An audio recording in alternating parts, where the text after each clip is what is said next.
Hey everyone, Mr. Philip Campbell here.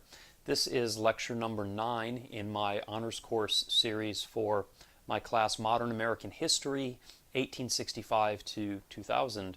And this lecture goes along with my class on the 1960s. And the 60s were a very tumultuous time in the history of our country.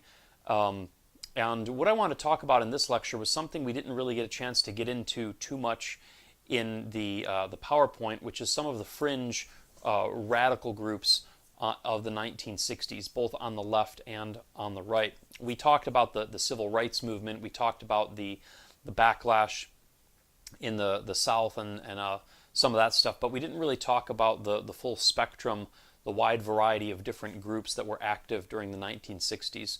So let's start with the Black Panther Party.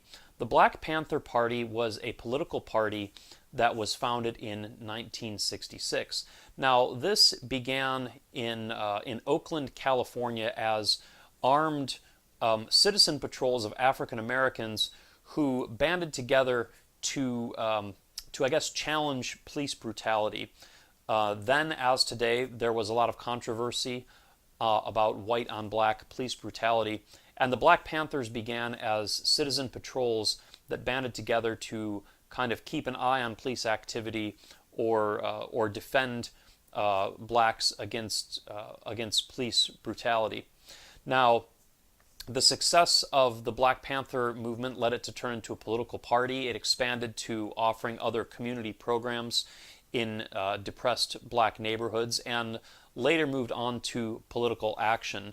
They could be very aggressive. They would get into shootouts with the police. Sometimes members of the Black Panthers would kill their own officials in internal conflicts. So they definitely had a penchant for violence. What's interesting about the Black Panther Party, in distinction from the civil rights movement, as characterized by Martin Luther King Jr., wanted to win basic rights for blacks across the United States, whereas the Black Panthers did not want only basic rights, but they wanted actual political and economic power. You see, it's one thing to just win basic rights, but it's another thing to actually obtain power. And note, too, that Martin Luther King Jr.'s nonviolent strategy, it basically assumes that the white power structure was going to give equality to the blacks. So even in gaining equality, this was something that the white man had to give to African Americans in the view of the Black Panthers. They wanted rather not just basic rights, but to seize economic and political power for themselves through their own activism. So it was a much more aggressive vision of civil rights in this country, and that's where we got the phrase Black Power. And Black Power meant blacks attaining economic and political power through their own activism, not because the white man gave it to them. Because the Black Panthers could be violent, because they engaged in shootouts with the police occasionally, they were vilified heavily by the press. They were infiltrated by the FBI, and they started to decline in the 1970s. By the 1980s, they were pretty much defunct. Another group that was very active in the 1960s on college campuses was SDS, which is Students for a Democratic Society. They were active from 1960 to 1969. Organized beginning in Michigan, I believe, in the campus of the University of Michigan. This was a student group that was active on college campuses to promote a variety of leftist causes, especially protesting the Vietnam War. And they engaged in campus protests and throughout the 60s, they were present at many of these anti-war rallies. There were chapters of SDS at most universities. In the beginning, the Students for Democratic Society were they were not open to communism. In other words, they were leftist, but they drew the line at communism. They embraced a kind of American vision of a far left Americanized socialism. But later in the 60s, they got increasingly infiltrated by more radical members who wanted to push the SDS towards communism and also wanted to push it more away from just student activism to turn it into more of a violent revolutionary movement. And in 1969, at a annual gathering of the leadership of the SDS, there was a great internal conflict between these different factions, and the SDS was effectually dissolved. And it turned into the next group we want to talk about, which was the Weathermen Underground. The Weathermen Underground was a radical splinter of the SDS, also formed in Michigan.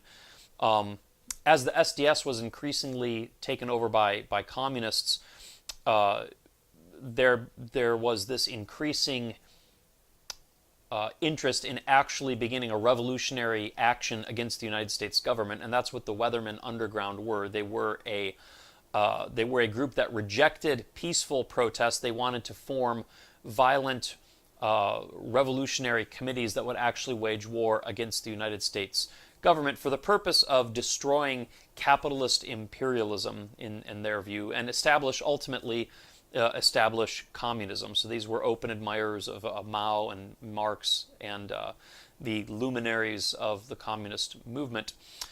Though the Weathermen Underground were violent, they did not intend or want to kill anybody. They wanted to destroy the symbols of the capitalist imperialist structure. So they carried out a series of bombings in the early 1970s around the country. But what they would do is they would notify people ahead of time to evacuate the building they were going to bomb, and then they would bomb it. They would bomb government offices or the offices of judges or things like that. So they never killed anybody, no casualties except for themselves. In 1970, 3 members of the Weathermen Underground were killed when they accidentally detonated some explosives in Greenwich Village, New York, and blew themselves up. They were defunct by the late 70s as well. So there's some of the movements on the left. On the right, reaction against this leftist agitation, you had, first we could mention the John Birch Society.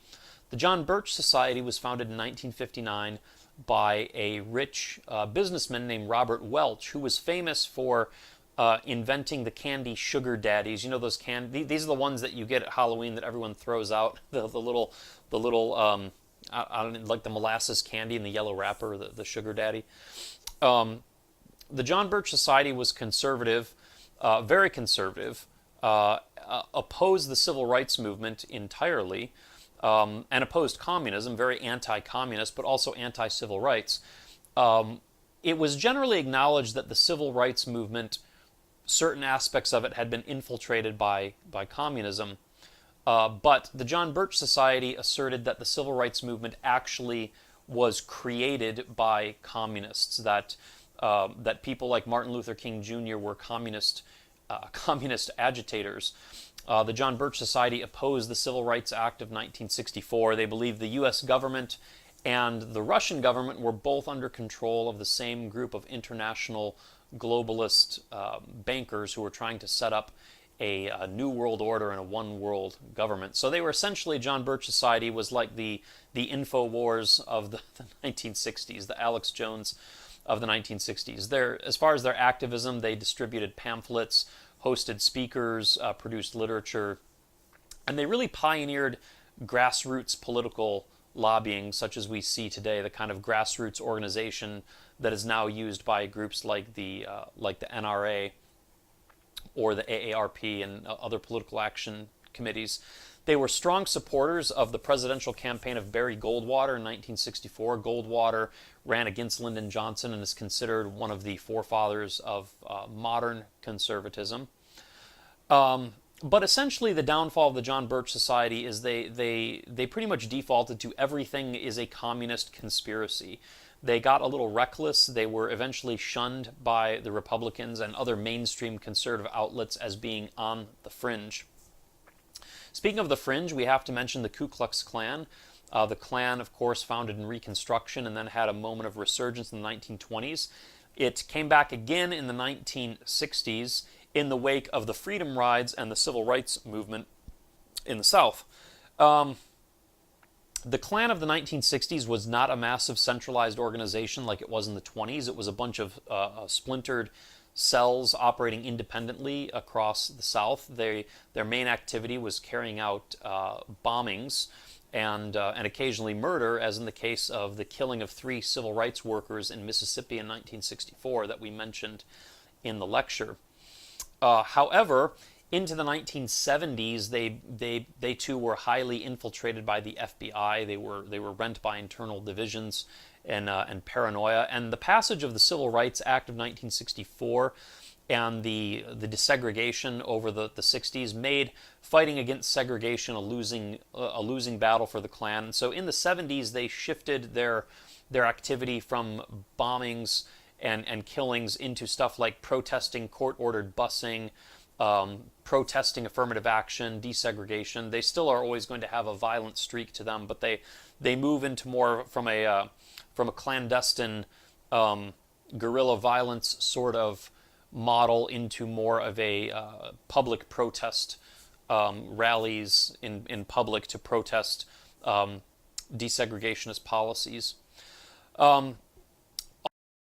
Also on the fringe in the 1960s, you have the American Nazi Party, which we briefly mentioned in the lecture, that was founded in 1959 by George Lincoln Rockwell, who was a World War II naval veteran. They were based out of Arlington, Virginia.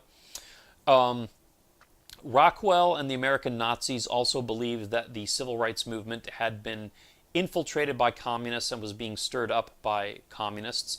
And Rockwell believed that Nazism was the only ideology that had ever successfully resisted communism. They lived in a military-style barracks in Virginia. They participated in marches, protests, dressed in full Nazi regalia with the armbands and everything. And it was Rockwell who coined the phrase "white power." That was the title of his 1966 book. Later, Rockwell he ran for governor of Virginia as well, got like 5,000 votes. He later tried to shift the focus of the American Nazi Party away from street action and street brawling into more of a political party, and renamed the group the National Socialist White People's Party. However, around that time, he was assassinated, I think, in 1968 by one of his own members outside a laundromat, if I recall. Most contemporary neo-Nazi groups in the United States today trace their lineage to fragments, the fragments of Rockwell's group that splintered after his death. So there's a lot more we could talk about. The 60s was fraught with all these different groups. It was a time of immense change in the country, and with that change, all these ideas floating around, all these different groups on the fringes trying to jostle and put forward their ideas of what America should be, where it should go. So that's it. Thanks for listening.